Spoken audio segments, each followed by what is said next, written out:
Des commerçants sont perplexes face à la réouverture des boutiques le dimanche. Est-ce une nécessité? Plusieurs propriétaires y voient davantage d'inconvénients et souhaitent que Québec se penche sur la question. On veut aider les petites entreprises locales, mais on étire encore les heures, il y a moins de monde, on paye du temps supplémentaire pour rien. Je me demande si ça vaut vraiment la peine d'ouvrir le dimanche. On apprécie une journée sans se casser la tête, qu'on sait que tout est fermé puis qu'on peut se reposer. De trouver des gens qui sont disponibles le dimanche, qui veulent travailler le dimanche, c'est la partie la plus difficile. Dès dimanche, les commerces de détail pourront de nouveau accueillir leurs clients 7 jours sur 7. L'ouverture des établissements commerciaux les dimanches a débuté dans les années 1990 pour contrer le taux de chômage relativement élevé au Québec. Près de 30 ans plus tard, la réalité était bien différente avant la pandémie. Trouver de la main-d'œuvre n'était pas chose facile.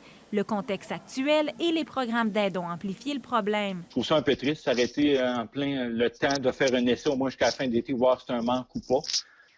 Je sais que le dimanche, pour nous, c'est pas une... On fait des bonnes journées, mais ce qu'on vend le dimanche, on ne le vend pas le reste de la semaine, tout simplement. Chez Beau Star Design à Trois-Rivières, pas question d'ouvrir le dimanche. Le commerce est d'ailleurs ouvert depuis une dizaine d'années, seulement 6 jours semaine.